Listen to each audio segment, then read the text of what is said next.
welcome to Mike Menahem. He's 17 years ago, he had a career shift. He was doing sales and finance. He left the Northeast, returned to Florida to be close to family, but that is not where he decided to stay. He finished his MBA. He had a small family-owned business, and he honed his experience in government sales sector. And he learned the bid process, RFPs, RFQs. There's a few other RFs that are in there, RFIs, probably one for RFP too. Submission process and how to submit to a contract officers. And that's probably the same everywhere you go in a government agency. So Mike has a handle. And from only an idea, he built a department with a small staff. He grew the company's sales from 0 to 2 million. He learned how to work deals from cradle to grave within the government agency. So he's been on the FedBidCom, GSA, eBuy, and so forth. In 2015, he created and founded GovBidPro.com. The mission of the firm is to sell the private sector on how to navigate the process of doing business with the government. And that's really important. He takes the T's and gets them crossed and dots the I's for you. We have clients that prefer to use only one service, such as sourcing bids, and the other people, they want to do the B2G experience, so the business to government experience, and they hand him the keys, and he does the delivery of that. And he's got everything down from proposal design, writing, including technical writing. He also has some words of wisdom to offer too, and what not to do if you're bidding on a government contract. But that's his story. And Mike, what else? Oh, I forgot to mention, Nice Lodge Resort. He was working there as a valet, and his favorite place to visit is Las Vegas. Over to you, Mike. Thanks, Bernie. Thanks for those kind words. I do want to say just one, and thank you, Margaret, for earlier. We just met today, but I did meet Tanya in Lunch Club and then emailed her and we connected on LinkedIn, and then, so it works, and then she introduced me to Bernie. So definitely 2 thumbs up for Lunch Club. And so I'm going to go ahead and share screen and get started here. There we go. There we go. So this is our front page here. We're research, training, and government bidding consultants. This kind of goes off of Margaret's thing that you're doing. I have a handful of freelancers that work for me overseas as well as here in the U.S. So they do a lot of the research and proposal writing and sourcing, and we'll talk about those things. So there's 5 of us, including myself, and I started the company 7 years ago.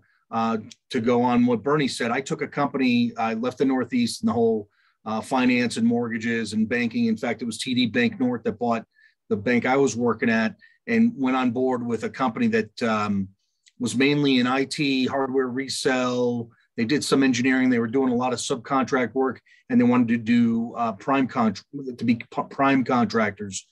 So needless to say, after 10 years, I learned a lot, and I started GovBid Pro. We are incorporated. I'm actually talking to you from New Mexico. I did leave Florida about 5 years ago. I grew up in Buffalo, just south of you. I'm a diehard Sabres fan, so any hockey fans out there, we just had the trade deadline yesterday. So this just tells you a little bit about me on this page. Let's jump right in. What we're going to talk about today is the bids, the processes in the United States, strategies, purchase orders and contracts, set-asides, terms, subcontracting, and more. My firm, what we do is we do front to back, cradle to grave, from the time that you research and find a bid, an RFQ, an RFP, all the way to getting paid by the government, which takes a while, but they do pay. They've always paid. Do they pay slow? Yes. The worst I've seen is 127 days. The best I've seen was on a net 30 of 15. What we're not going to talk about today is the politics. These folks here, they set policies, the pictures that you see there.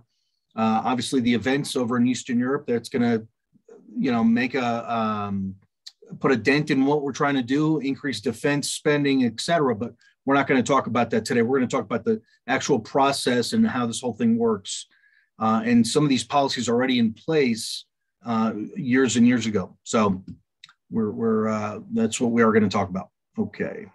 So the business to government market itself, we've got a $1.5 trillion that's in US dollars for this year, and that budget ends on September 30th. That's why you hear some businesses or government agencies in the US say they've got to spend it in the third quarter, our third quarter, which is their fourth quarter. It's their fourth quarter. If they don't spend it this year in 2022, they don't get it.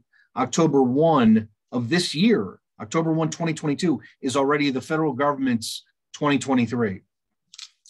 We are going to talk about federal and as well as state and local agencies. The local agencies work a little bit different. Like your school districts, they tend to buy in the summer, and then they put you on a one-year contract. That way they don't have to worry about it during the school year. You've got airports, you've got schools, police. Airports tend to be in the US. That's a good market. There's a lot of airports, obviously. They are run by like a transportation authority that handles the buses, the subways, obviously the airports, all that transportation. One of them that comes to mind is Orange County Transportation Authority. That tends to be a part of a county, but that's a separate authority. And SLED, as you see in the second bullet point, is state, local, and education. So you'll hear that acronym. There's a lot of acronyms, just like in a lot of other businesses. The registration is free in SAM.gov. There's a special registration for Canadian companies. We can talk about that. One of the strategies that I share with my Canadian clients is I say, well, why don't you be the subcontractor and then do a teaming agreement with a US-based company, let them be the prime, and then it's a whole lot easier. To get what's called a CAGE code, that's kind of what you're looking for. The CAGE stands for Commercial and Government Entity. They're just checking that you've got all your taxes paid, you don't have any felonies, you're not in a company based out of Syria or North Korea or something like that. I say that facetiously. To get that, you have to get a DUNS number. So it's a little bit of red tape, of course, as you must expect. You got to get your DUNS number to get your CAGE code. So what we're going to talk about today is the open market bids. These are the most competitive bids, but the low-hanging fruit, if you will. We're not going to talk about the GSA contract or SBIR. That's a separate course. SBIR, like NASA has SBIR programs. There's different, like Seaport E. That's, of course, as you can imagine, that's Seaport. So it's going to be Navy-based. They've got different programs. These are open market bids that anybody can see. They'll have a set aside to it. We'll talk about the set asides in just a minute. All right, next page. So what are the types? Let's kind of, what I like to do, especially in my business, I like to get, customer education is a huge thing in my business. So what I like to do is get people organized in terms of the way it works. They come in. We're also, by the way, consultant to the Small Business Development Center here in the States. And these small businesses come in, they're greenhorn, they're excited, they just got their business, they may got their incorporation with LegalZoom or something like that. We got to get them organized, and so they're not going all over the place. Okay, there's three types. RFI, request for information, that kind of makes sense. If you see something that's a pre-solicitation or sources sought or market research, that's an RFI. I tend to tell folks, don't go after that because there isn't any money behind it. All that is the government saying, you know, we talked about it in this meeting, we want some more information. Okay, well, that doesn't mean you're going to buy it. The RFQ, of course, request for quote, that's kind of self-explanatory. And then RFPs, request for proposal. What you want to look at it in the RFPs is your submission requirements, any kind of references or a management plan or past performance, they might ask for that. So when you go after these bids, you want to schedule out and say, how long is this going to take me to put this bid together? Is it going to take 2 weeks to put these references and things together? Okay. FFP or IDIQ, we'll have a Q&A, of course, at the end. So if you've got any questions, please do so. Is a firm fixed price. The government's going to buy on lowest price technically acceptable. So they tend to go out and when they buy hardware, they're buying brand new. That makes an even field. IDIQ stands for indefinite delivery, indefinite quantity. What that means is a good example of that is like a school district that says, okay, we want lamps for projectors. I have a client that sells that. He sells projectors, projector lamps, the wires, you name it. That's what he does. So he gets into the school district. He has the contract right now, and they say, okay, we're going to order a minimum of 500 lamps in the next 12 months between August and August. Okay, so that's an indefinite delivery, indefinite quantity. It could be more than the, what did I say, 500 units, but he gets a minimum, and it's a net 30 terms. We'll talk about terms a little bit later. So that's just an example there. The due date, that is huge. That's important. If you miss, there's a due date on these bids. You've got to make the due date. Okay. If you miss, then you're out. It just makes it fair for everybody else. That's just the way the government works. So, and I know that B2B is totally different. We all know this. B2B is like, hey, just send me a proposal and I'll get it from you. And then if I like it, we'll talk about it. We'll do it. No, government is, you've got to have these submission requirements. It's got to be submitted on a certain date.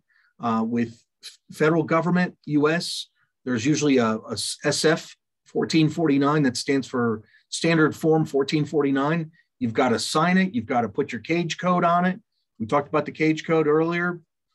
Okay, switching gears here. The set-asides here in the US, here's just a couple that we can put on there for you. The bid itself is going to have this set-aside. In other words, the government's going to say this bid is set aside for small business and woman-owned, or small business and veteran-owned. Okay, so you've got woman-owned, that's self-explanatory. Veteran-owned, they've got to have a certification from the VA. There's also service-disabled veteran-owned. 8A is your minority status. Hub zone stands for historically underutilized business zone on the federal level. There's also hub zones. You know, for example, New York State has New York zones where there used to be steel mills. You have to get these certifications with the SBA. Okay. So I have a client right now that's a service-disabled veteran-owned business. They're going after a bid. The bid itself is only for service-disabled veteran-owned businesses. That's the only folks that can bid on this, and they've got to show that they are that set aside. Okay. Next bullet point is Naics Code. Not sure if you guys have this in Canada. We have North American Industry Code Standard. Every product, every service, the government's going to have this Naics code. It's usually, I think, 5 or 6 numbers, 5 or 6 digits. Even the social media, which is of course brand new, the cell phones, the digital media, the social media, all that, they have that's actually in the part of, they put it in advertising for whatever reason. Okay. Next piece here, make sure to send a complete package, because if you don't, it'll get thrown out. That's so important. You put in all this work of putting a package together, a quote, a proposal, make sure it's complete. Now, one of the risks that we have, and this is one of the reasons I'm in business, is we have our thumb on the pulse on literally a daily basis of what's going on in the US government and some of these universities and airports and other agencies, is there's modifications and cancellations. Let's go over both. I'll split it up. The modification piece is the government says, we're going to modify this. We're going to modify the due date. We're also going to lower it from, it was small business of 500 employees or less. Now we're going to lower it to 100 employees or less. So it becomes less competitive. I've seen it go the other way as well. Or they modify the quantity. They modify the quantity of the RFQ. They say, we want 8 units, not 4 units of this computer server. I'm just giving you an example. The government has the right to cancel these bids at any time, even up to a few minutes before the due date. It could be noon on Friday. They could cancel and say, hey, we're canceling, and that's it. And you put in all this work. Now, that doesn't mean the deal's dead. You can email the contract officer and say, are you going to put it back on? And they'll let you know, hopefully. Some contract officers are better than others, just like anything else. Okay, next slide. Oh, going back. There we go. Okay, so now that we've got some of these acronyms and some of these ideas, this is the way I organize my office. Like Bernie said, I came on board with an IT hardware reseller, and we got organized. We started bidding. We took that company from 0 government sales. They were subcontractors for Raytheon and Boeing and Honeywell. And I said, let's go after some prime business. Let's go after some set aside for small business, prime contracting. The dollar amount is $25,000 to about $150,000. The government knows that, okay, we have so much that we can finance. This is what small business can do. So we did about 150 to 200 bids a year. And the best we did was 42 purchase orders, which is just south of $2 million. And we were between $1.5 to $2 million for the next 8 years. So that was great, because we took something that didn't exist. And that's what we do. We come into a company and we say, look, you have zero government sales. Let's get you up to $500,000, $1 million. And you know what? That's nothing for the federal government. So they spent that while I was speaking the last 8 minutes. Okay. Let's go over what I did. Is on your screen, it's got front office and back office. Let's focus on the left. What you want to do is we've got a system where it's find, source, submit. That's what we tell people to do. Make sure to research and find the right bid for your business to respond to. Make sure you've got enough time to respond. If you've got a bid that's due tomorrow, do you have enough time to respond to it with everything else going on? We know you're busy. You've got to go on these Zoom calls and network, and you've got to do other things. You've got to take care of yourself and your family, right? So make sure to have, I tell people, look for a bid that's due a week out, maybe 2 weeks out. Okay. Make sure you have the right documents to submit. If they need past performance, references, all these things, make sure to have those. All the requested information. If they're requesting a master plan or a management plan, you're going to have that in place. If you're a software developer, for example, and they say, hey, look, how do you plan on building this software over the next 5 years? That's, say, for example, cybersecurity, very popular area right now, cybersecurity. As you can imagine, they'll ask you, say, hey, how do you plan on doing this? Okay. And then, of course, type of submission. Most of the submissions are going to be either email or upload. Let's talk about both of those. Email, the government's going to say, you want to email this to, John Smith at Navy.mil, or you'll go to sam.gov, you'll see the bid, and then it'll say, please upload it to NECO. NECO stands for NECO, Navy Electronic Commercial Operations. And you just click on the thing and just upload your document. So it's an upload type of thing versus email. So make sure to know how to submit and when. We talked about due date earlier.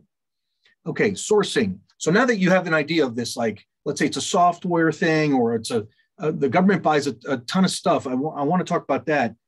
Our top 5 right now is IT, medical device, construction, and then staffing, and then all other services. And all other services could include leadership training. I've seen some of that, auditing, just different services that the government's outsourcing to a third party from private industry. Okay, so if you're reselling or if you're doing it yourself, under sourcing, you want to find suppliers, credit facilities, vendors, subcontractors, logistics. You want to have all that in place before you start the bid.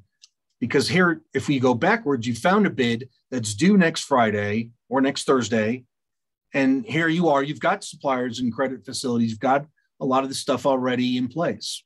And submission kind of makes sense, and then make sure to follow up, okay? I want to go into sourcing a little bit deeper for a second. Your resellers are really going to put a lot of work into sourcing. They're going to find suppliers, they're going to find credit facilities, whether that's a credit card at the bank or a financier of some kind, like a fund, take your pick, or a Synchrony from Amazon. That's another good one. Even though the interest rate's a little high, the vendors might offer net 30 terms, but then if the government pays late, you've got to take cash out of your pocket to pay your supplier, and you're waiting for the government to pay you. Any kind of subcontractors. Now, the government may look at, this is kind of part of a little bit later, but I want to talk about it now. The government may take a look at your subcontractors and say, we need to see the subcontractors to make sure they have no felonies or anything like that. For example, I have a client that does surveillance installation of cameras at VA hospitals. Well, the VA, the Veterans Administration, wants to see that these subcontractors, these installers, don't have any legal issues, because they're going into these VA hospitals for obvious reasons. They want to make sure these guys are good people, so it is what it is. Okay. So now that you've got the front office, you're constantly bidding. A lot of the activities on the left side of the screen, it's constant. You want to fill your pipeline. It's really about a 90-day sales cycle. Now let's talk about back office post-award. Great. You've won a purchase order. What do you do now? Obviously, you want to fill the order. You want to go ahead and call your financier and say, hey, I got the purchase order. They might want to see the purchase order from the government. That's okay. It's got your name on it because you're the prime contractor. So you want to have credit. For the resellers out there, you may want to get a tax certificate. This applies in the US. Not sure if you guys have that in Canada, but what it is the US government doesn't pay tax, sales tax on something they buy.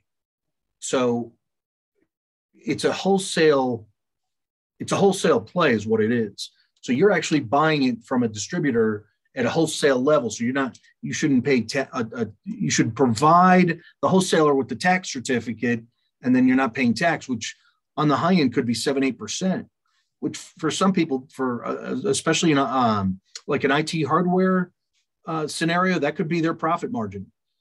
UID labeling, sometimes you'll see the government say, we want to see the laptop or desktop or printer or 3D printer or whatever they're buying, have a label at the bottom or on the other side of the laptop that just says property of Bernalillo schools, and it's got some kind of number. That's not expensive, but you want to factor that into your cost. That'll be in your RFP, by the way, that they want the UID labeling. They can't, and by the way, they can't change it. Once they say, hey, we're not asking for UID labeling, then it's not part of it. Okay. And this is a whole separate section, the contract modification. Because of COVID, we've noticed a lot more of this for obvious reasons. What happens is, so certain facilities have been closed, or they have, we've seen some supply chain issues, that kind of thing. So that whether it's the government or the small business, okay, say it's the small business. Let's take it that way.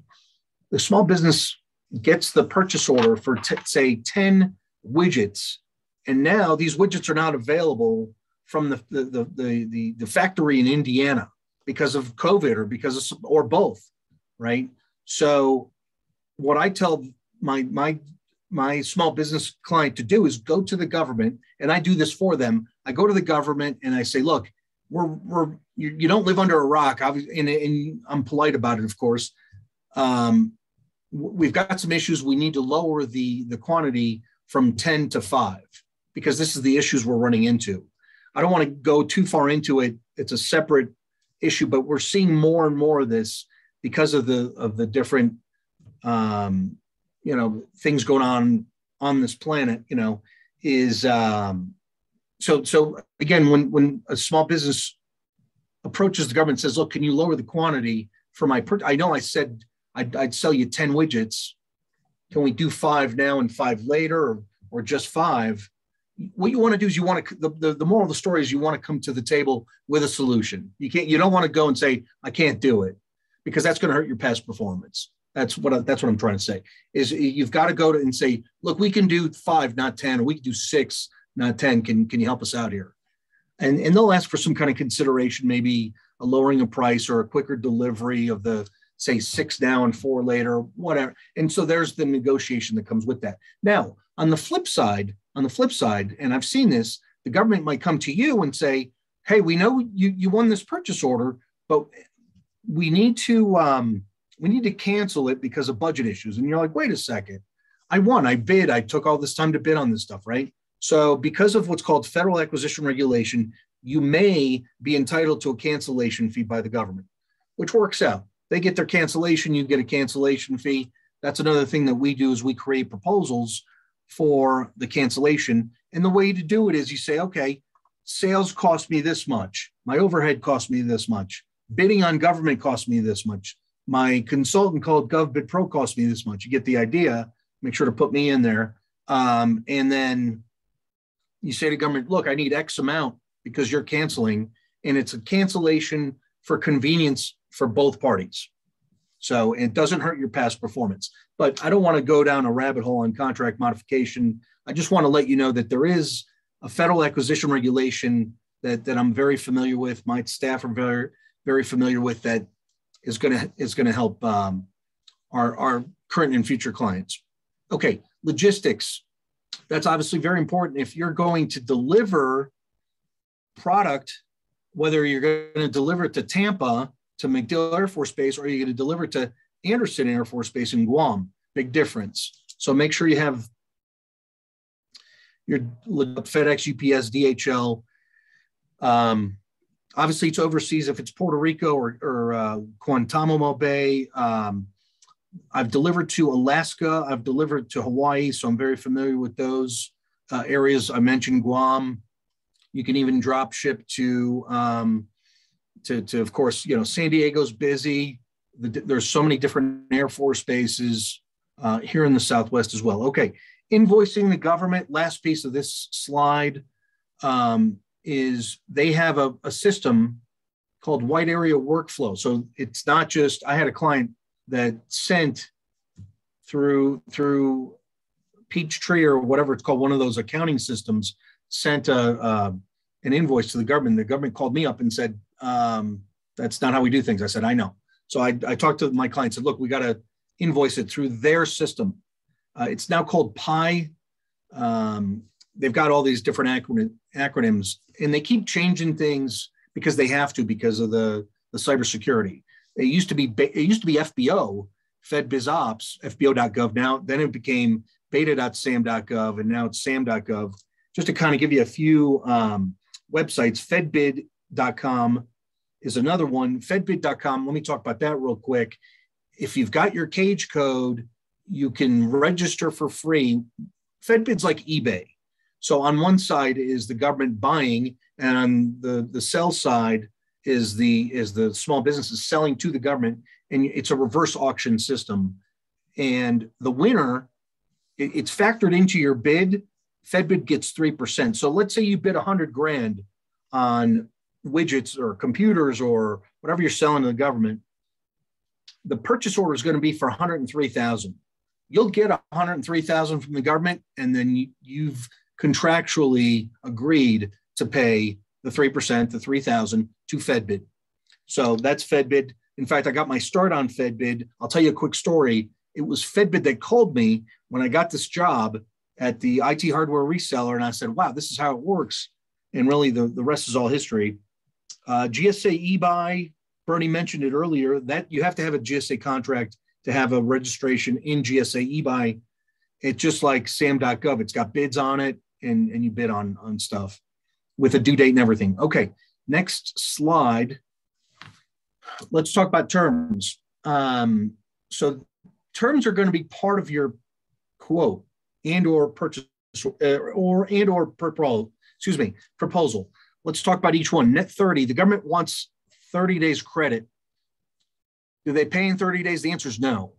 They usually pay closer to 45 to 60 for what I'm seeing the last 17 years. Sometimes we talk about SLED, state local education, could be net 45. They're saying, hey, we'll pay you in 45 days. So you got to decide if that's okay with you. Some people are like, whoa, 45, it's a little much, because you're holding a note. You've got to pay your suppliers, right? If you're a reseller, or even if you're doing leadership training, you're getting paid later. Okay, 30 days ARO. ARO stands for after receipt of order. So what that means is, okay, you're saying to the government in this quote that if you give me a purchase order, April 1st is a Friday, I'll deliver May 1. 30 days after receipt of order, I will deliver the product and or service. Now, with contracts, it's different. Let's talk about that. You've got purchase orders and you've got contracts. Purchase orders, it's a one-time thing. It's 26 laptops, and that's it. If you give me the purchase order, April 1st, I'm delivering by May 1 or before. Now, with contracts, it could be a one-year contract to provide leadership training or, weapons training or something like that. So that's a little bit different. And you'll have that laid out where you say, okay, there's a management plan. we're going to do this in 30 days. We're going to do this inside 90 days. So that's a little bit different. With product, FOB destination or origin, what that means is FOB destination is basically free delivery, free shipping. Shipping's included in the price. Now, I have seen the government come to my office and pick up the product and say, thanks very much, have a nice day. Meaning FOB origin is they come to your office. They don't want you to know that they're shipping these satellite dishes to Poland because Poland's part of NATO. We're not going to get involved with the politics, but that's what they're doing. And they don't want you to know that, but somehow I found out. That's another story. But FOB origin is they come to your office, they pick up the product, and they put it on their truck, and that's it. So that's FOB origin. Okay, all products new. If you're selling hardware, it's got to be brand new. Okay, and then you also want to have price valid until a certain date. In this case, this was 3/24. So you want to say, hey, my price is good for a month or 2 weeks or 90 days. Now, the government may come to you and say, hey, can you extend the price? You've got that option at that point. Say 2 weeks later, after the bid was due Friday, the government might say, can you extend? We're still working on it. We're busy. They're not very busy, but you get the idea. So you want to put price valid until April 30th or something like that. Okay, we're almost finished here. You could be working with a contract officer and the end user is someone else. So you could be working with a contract officer that's in Maryland, Northern Virginia, DC, but the product, the service is for an Air Force base in Nevada. So there's two people, and sometimes, let's be honest here, the left hand doesn't know what the right hand's doing.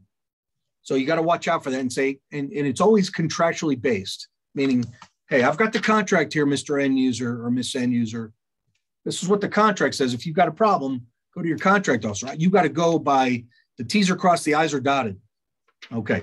Background check for staff working on government property. We talked about that. The VA hospitals, excuse me, the VA hospitals, they check that. The bases check that now with COVID. You may have some bases that say they just have to wear a mask.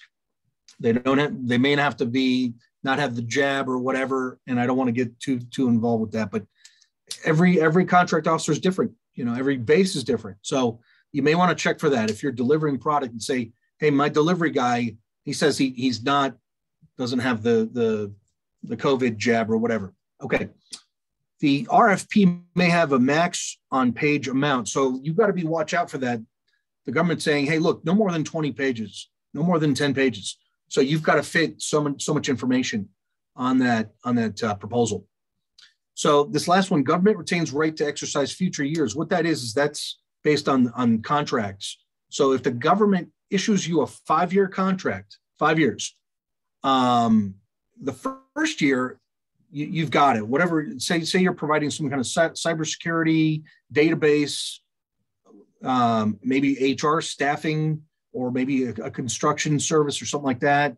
So you're providing that type of service. Now, within 2 to 3 months before that end of the annual, the government will say, okay, we're ready to extend for year 2. The government reserves the right to extend to year 2, even if it's a 3 or 4 or 5 year contract. What it is, it's an exit. It gives the government an exit after year 1. If they don't like it, they'd be like, they're going to say, nope, we're not extending. And guess what they do? They put it back out to bid on sam.gov. That's how that works. Okay, the different strategies, really, I'm just going to leave you with 3 of them. I left you with the 3 websites. The prime contracting, that's going to be, you're the prime contractor. That's a positive. That creates purchase orders. You've got the financing. You're going to have, it's your past performance. You can put, hey, we did this with the VA. We did this with the DOD down on your website. So that's a huge positive. What's the liability is you've got to finance that. Okay. The second one is subcontracting. What you want to do is a lot of these larger firms, Raytheon, Honeywell, Boeing, they've got vendor registration. So you register as a vendor for this specific NAICS code. We talked about that, North American Industry Code. You register on their website and they call you. So it's almost like uploading your resume. That's a good one. That's a good way to start. But you don't get the past performance because you're not the prime. You could say, hey, I subcontracted for Raytheon. The one negative I don't like about subcontracting, some people may like it, is you've got two bosses. You've got Raytheon as a boss, and you've got the government. And sometimes those two, the left hand doesn't know what the right hand's doing. So I like to have prime contracting. I deliver, I get a receiving report, I get paid by government, I'm done. The other one, this is kind of the outlier, and this is the last piece, is buying government surplus. They get rid of a lot of stuff. You would think they should get rid of more. They spend a lot, they shouldn't. Sometimes they don't open the box, and the stuff is 2 and 3 years old. It is what it is. Unfortunately, there is government waste. They don't have any competition, but you can buy government surplus and do. I had a client back in Florida before we moved to New Mexico. That's what he did. And I helped him set that the whole thing up. We bought pallets of laptops. He fixed them up. They didn't have any hard drives. Some had broken screen. He couldn't use those, but he sold the parts. But then he fixed up the laptops and he sold them. So we do have a free webinar that you just saw on my website. It's shorter. We also have a FAQ on there. I'm sure there'll be some questions. Again, I've been doing this going on 17, 18 years now. I stopped counting, and I appreciate your time. Again, thank you, Bernie, and thank you to Tanya for introducing me to Bernie. And I'll open the floor to questions or give the floor to Bernie. Mike, thank you so much. Are there any questions, folks? Yeah, I have one. When it comes to build through hardware, brands, and so on, do you hold a partnership number with any of these brands like Hewlett Packard, Dell, Lenovo, IBM, and on and on? So the way we work with, it's a good example of the IT business because first of all, it's the number one consumer in the consumption of government, whether it's hardware, software, cybersecurity, help desk, IT, HR, IT staffing. So that I want to bring that up. The way we do it in the US and the way I've done it was through distribution, meaning we have a relationship with your Tech Datas, your CDWs, Ingram Micro, just to name a few. There's a couple of small ones out there. Anyway, so we establish a relationship with them and establish a line of credit with them. And then they have a rep, and then HP has a rep, Dell has a rep, Microsoft has a rep. And we meet these folks eyeball to eyeball, we used to anyway, before COVID at these trade shows that Tech Data was hosting. So we'd go up to them and say, hey, I'm Mike with CFM. I sell your stuff to the government. And they buy me lunch, it's like, oh, okay, great. So the relationship is with the reps, not only at the distribution level, but also at the manufacturer. And I say manufacturer loosely, we're in a software environment, your Microsofts, your, and in hardware too, you got your printers, people, a lot of printers and laptops and desktops, of course, and that kind of thing. So the relationship is with, and those two parties talk to each other, and there's rebates they have all the time. So here's the thing, you might bid, say you sent in a quote 2 weeks ago, and then all of a sudden, hey, what do you know? HP or somebody has a rebate of X amount. And so you pick up the rebate too, and you win the purchase order. It does drive down prices, but the good news is that the government buys, when it comes to hardware, any hardware, it's got to be brand new. It's got to be brand new.